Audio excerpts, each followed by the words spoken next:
Hello বন্ধুরা, আশা করি তোমরা সবাই ভালোই আছো। আর আমাদেরও চলে যাচ্ছে। আর এখন সকাল সকাল চলে যাচ্ছি বাপের বাড়িতে। কেন বলো তো, কাল আমার ভাই আর ভাইবো বাচ্চা কাচ্চা নিয়ে সবাই চলে যাবে। তার জন্য আমাকে ফোন করেছে আজকে একটু ওই বাড়িতে যেতে। তাই সকাল সকাল চলে যাচ্ছি। কেন বলো তো, এখন বেজে গেছে প্রায় 12টা। সকালে যাওয়ার কথা ছিল কিন্তু যেতে পারিনি, সমস্ত কাজ কোজ সেরে তারপরে খুশি খুশি চলে গেলাম। কিন্তু খুশি খুশি যাওয়ার পরে আসাটা এত খুশি হয়নি, তোমাদেরকে পরে বলবো আসার টাইমের কথাটা। কিন্তু হাসি খুশি গিয়েছিলাম। যাই হোক, বৃষ্টি বাদল মাথায় নিয়ে ছুটে গেলাম ওদের ডাকে। যাই হোক, যাওয়ার পরে তারপরে ওই হাঁসগুলো কেটে কুটে মা রেডি করে রেখেছে। আর আমি গিয়েই কাপড়টাও সেরিনি, না সারার পরেও আমি লেগে পড়েছি কাজে। কারণ আমার বৌদি বাচ্চা কাচ্চা সবাই ডাক্তারের কাছে চলে গেছিলো, আর মা একা ছিল বাড়িতে, তাই মা রান্না করছিল। আর আমি তো এ বাড়িতেও যে কাজ করি ওই বাড়িতে একই কাজ করি। হ্যাঁ, অনেকে হয়তো করে না, কিন্তু আমি একই টাইমে একই রকমের কাজ করি। ওটাও আমার নিজের বাড়িই মনে করি, কিন্তু ওরা মনে করুক বা না করুক, আমি তো মনে করি ওটা আমার বাড়ি।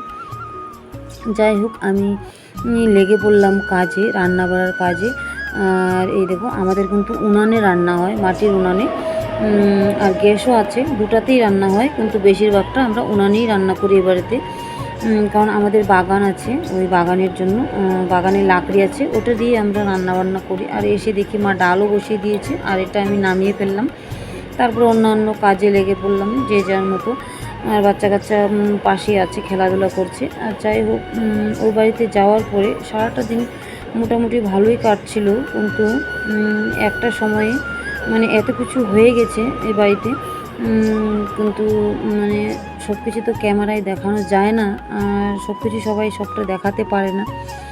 আমার বোন এসেছিল, ছোট বোন, আর ওর জীবনে অনেকগুলো কাহিনী আছে, সেটা আর তোমাদেরকে এখনও বলিনি, আমার বোনকেও তোমাদেরকে দেখাইনি। কিন্তু বলবো, ওর কাহিনীগুলো শুনলে তোমরা চোখের জল একদম গড়গড়িয়ে পড়বে, এটার গ্যারেন্টি। কারণ ওর জীবনে এতগুলো ঝড় তুফান, আমার সাথে সাথে যেহেতু আমার জীবনে যেগুলো ঝড় তুফান এসছে, ওর জীবনে 1 থেকে 3 ডাবল এসেছে। কিন্তু ও সহ্য করে গেছে। আর ওর কপালটা এতটাই খারাপ, আমার কপালটাও যেমন ওর কপালটাও তেমন। আর কি বলবো, এসব নিয়ে আমরা অনেক টেনশনে আছি।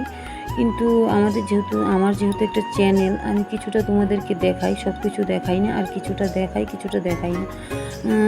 হয়তো অনেক ইউটিউবাররাই আছে সেরকমই হয়, কিন্তু সবাই সবটা তো দেখাতে পারে না। আর ক্যামেরার পিছনে কিন্তু আমাদের জীবনে অনেক কিছু ঘটনা ঘটে যায়, আমরা বলতেও পারি না, দেখাতেও পারি না। কিন্তু আমরা সামনে যেতটুকুন দেখাই, সবাই হয়তো অতটুকুনই ভাবে। হ্যাঁ, অনেক অনেক ইউটিউবাররা আছে, তারা হয়তো আজকে অনেক সাকসেস হয়েছে, কিন্তু তাদের জীবনে অনেক ঘটনা আছে, তারা ফেস করতে পারছে না। যারা ফেস করতে পারে তো পারি, আর আমি এতটা ফেস করতে সামনাসামনি তোমাদেরকে দেখাতেও পারছি না, বলতেও পারছি না। হ্যাঁ, আজ বাপের বাড়ি এসেছি, কিন্তু এসে না ফাঁকা ফাঁকা লাগে, কি যেন নেই। আর ও সেই সম্মানটা, সেই ভালোবাসাটাও যেন পাচ্ছি না। কোথায় যখন যেন সবাই সরে যাচ্ছে আমাদের কাছ থেকে। আর বাবা না থাকাতে আমাদের জীবনে এতগুলো ঝড় তুফান আসবে আমরা বুঝতেই পারিনি। যে বাবা না থাকলে এক মেয়েদের বাপের বাড়িটাও নিজের বাড়ি না, সেমন ওরা আমাদেরকে না বুঝালেও আমরা বুঝতে পারছি। সেরকম আমাদের জীবনে ঘটনাগুলো ঘটে যাচ্ছে। কিন্তু আমাদের জীবনের দিনগুলো কিন্তু এভাবেই কাটাতে হয়। যত কিছুই হোক, খাওয়া দাওয়া ঘোরাফেরা সব কিছু একই থাকে, কিন্তু ভিতরের জ্বালা যন্ত্রণা কষ্ট সেটা তো আর এক থাকে না। কিন্তু আমাদের সমাজের সাথে চলতে হলে আমাদের এভাবেই চলতে হয়। আর আমরা সবসময় ভালোটাই দেখানোর চেষ্টা করব ক্যামেরাতে, কিন্তু আমাদের পিছনে যেটা হয় সেটা তো আমরা দেখাতে পারি না। ক্যামেরার পিছনের ঘটনাগুলো তোমাদেরকে বলতেও পারি না, কিংবা দেখাতেও পারি না। আর কি বলবো, এখন এতটাই নিজেকে এতটাই ইসে লাগে, কি বলবো, আর বলার কিছুই নেই। যাই হোক, মা মোটামুটি রান্নাটা বসিয়ে দিয়েছে, আর আমরা দুজনে মা মেয়ে গল্পও করছিলাম আমাদের জীবনের কাহিনিগুলো। আর মা তো সবসময় কান্না করেই থাকে, আর কান্না মাকে বোঝাই, অনেকটাই বোঝাই, যেহেতু বাবা মারা গেছেন, বেশি দিন হয় নাই। তোমাদেরকে ওই টাইমটা আমি কোনো ভিডিও দিতে পারিনি, কারণ ওই টাইম আমার চ্যানেলটা খোলার কিছুদিন পরে পরেই আমার বাবা মারা যায়। তার জন্য আমি দীর্ঘ 4-5 মাস কোনো ভিডিও দিতে পারিনি, কারণ আমি এতটাই ভেঙে পড়েছিলাম। বলার মতো না। আমি নিজেকে শক্ত করতে অনেকটা সময় লেগে গেছে, কারণ উনি আমাদের জীবনের আমরা বোনেদের জীবনের মানে আমার ছোট বোনকে উনি এতটাই ভালোবাসতো, সবচেয়ে বেশি ভালোবাসতো। আর আমাদের জীবনে একটা বট গাছ ছিল। উনি মারা যাওয়ার পরে আমাদের জীবনটা আরও তছনছ হয়ে গেছে। না বাপের বাড়ি সম্মান পাই, না শ্বশুর বাড়ি সম্মান পাই।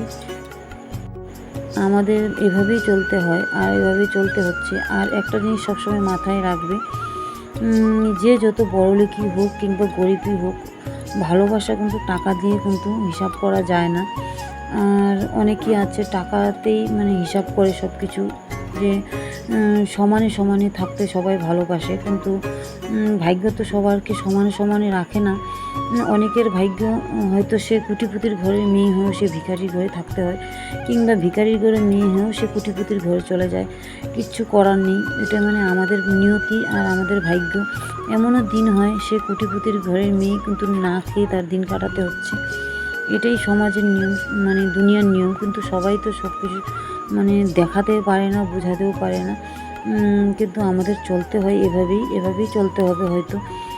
এটাই দুনিয়ার নিয়ম। আর এদিকে দেখো, আমার কিন্তু 2 মামাতো বোনও এসেছে, কিন্তু আমার নিজের বোন এসেছিলো, কিন্তু ওকে আমি দেখাতে পারিনি। তখন আমাদের বাড়িতে একটা হুলস্থুলুস ব্যাপার লেগে গেছিলো, তাই আমি আর ভিডিওটা করিনি। যাই হোক, এই দেখো আমার মার সাথে কথা বলছি, একটু হাসি খুশি রাখার চেষ্টা করছি ওনাকেও। আর এদিকে আমার বোনেরা আসছে দেখা করতে, ওরাও এখন চলে যাবে। আর আমাদের ওই একটু ঝুট ঝামেলার জন্য খাওয়া দাওয়া করতে করতে প্রায় 6টা বেজে গেছিলো। যাই হোক, আমি এখন খাওয়া দাওয়া করেই আমি বাড়ি চলে আসবো রিটার্ন। কিছু করার নেই, খাওয়া দাওয়া নাকে মুখে একটু খেয়ে নিব, কারণ সারাটা দিন যেভাবে ভালোই কাটছিল, কিন্তু আমাদের বিকাল টাইমটা একটু ভালো কাটেনি, খুবই খারাপ কেটেছে। যাই ওই তোমাদেরকে আগেই বললাম, আমি সবটা খুলে বলতে পারছি না, বলতে হয়তো পারবো না। তারপরে চলে গেলাম, আসার সময় মাকে বললাম, ওই যে দেখো আমার মা ঠাকুর ঘরে কান্না করছে। আর আমিও কান্না করছিলাম, কান্না করতে করতে আবার গাড়িতে উঠে পড়লাম। কিছু করার নেই। হ্যাঁ, এখন একটা সময় এসে না নিজেকে অনেক মানে মানে অনেক খারাপ লাগে নিজের উপরে, নিজেকে মানে অনেক ছোট মনে হয়, কারণ নিজে কিছু করতে পারছি না।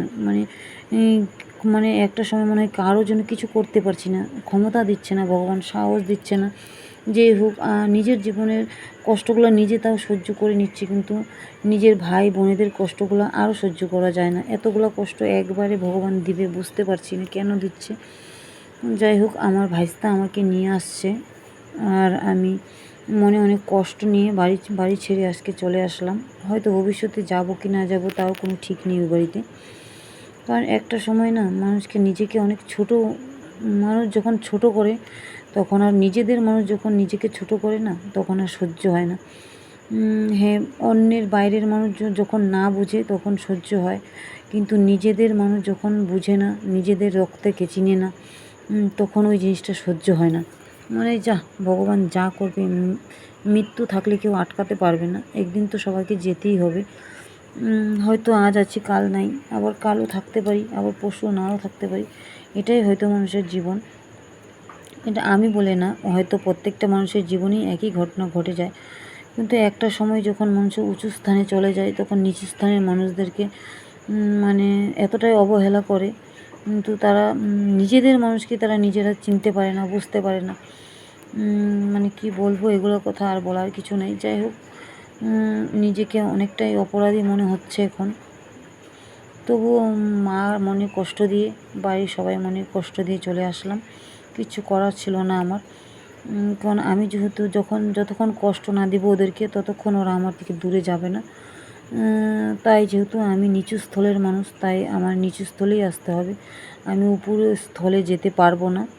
যাই হোক, আমার ভাইস্তা ওদের নিজেদের পার্সোনাল গাড়ি আছে, ওটা দিয়ে আমাকে দিয়ে যাচ্ছে। আর আমি যাওয়ার সময় টোটোতে চলে গেছিলাম, আর ভাইস্তা বললো চলো আমি দিয়ে আসি। যাই হোক, চলে আসছি এখন বাড়িতে এসে দেখি বাড়ির পরিস্থিতি কী অবস্থা। হ্যাঁ, বাড়ির পরিস্থিতিটাও সেদিনকা ভালো ছিল না, তখন ওই দিনকা মানে আমার সব দিকেই খারাপ ছিল। মানে যখন দিনটা খারাপ যায়, কপালটা খারাপ যায়, সব দিকেই খারাপ যায়, সেটা আর বলে লাভ নেই। এটাই ভগবানের লেখন, সেভাবেই ভগবান লিখেছে। কিন্তু কষ্ট হয়, অনেকটাই কষ্ট হয়। কিন্তু যখন নিজেদের মানুষরা যখন না বুঝে না, তখন অনেকটাই কষ্ট হয়। আর একটা সময় আমার নিজের বাবা যখন ছিল, তখন মানে আমরা মানে এত একটা সাহস পেয়েছিলাম যে না, আমাদের জীবনে যত কিছুই হোক, যে আমার বাবা আছে আমাদের মাথার উপরে, উনি আমাদের সবসময় সাহস দিয়েছে, শক্তি দিয়েছে, ক্ষমতা দিয়েছে। উনি বারবার আমাদের উপরে নজর রেখেছে, কিন্তু এই জিনিসটা আর আমরা এখন পাই না। বাবার সাথে সাথে আমাদের সবই চলে গেছে। কিন্তু বাবার কথা বারবার মনে পড়ে, ওনার কথা যখনই মনে পড়ে তখনই আমার জীবনটা আরও তছনছ হয়ে যায়। আর কি বলবো। আর হয়তো অনেকেই ভাববে যে না, বাবা কি আর কেউ মারা যায় না? যাই হোক, আর আমাদের বাবা তো একদমই আলাদা রকমই ছিল। উনি উনি একজন মানে রাজা ছিলেন, মানে কি বলবো, আমাদের কাছে উনি রাজাই ছিলেন। হোক, এখন আস্তে আস্তে প্রায় ওই 8টার মতন বেজে গেছে। আর এসে পড়লাম এখন প্রায় বাড়িতে। আর এই দেখো, বাড়ির ভিতরে আমরা ঢুকে পড়ছি। ঢুকে পড়ি, তারপরে বাড়িতে গিয়ে আবার রাত্রে রান্না বাড়ার ব্যবস্থা করব। আর কিছু মা আবার কিছু তরকারি দিয়ে দিয়েছিল, সেটা নিয়ে এসে বললাম। মা বলল তোর বর আসেনি, তাহলে একটু তরকারি নিয়ে যা। যাই হোক, নিয়ে এসে বললাম। আর এখন এই যে দেখো, ওদেরকে বললাম বাড়িতে ঢুকতে, যেহেতু ওরা বাড়িতে ঢুকবে না। আর ওরা যেহেতু পরের দিন চলে যাবে, ওদের গোছাগুছির ব্যাপার আছে একটা।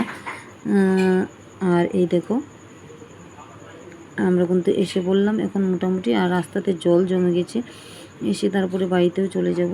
আর আজকের মতন ভিডিওটা এখানেই রাখবো। আর আমার চোখ মুখের অবস্থা খুবই খারাপ, মনটাই খুবই খারাপ। Good night, tata.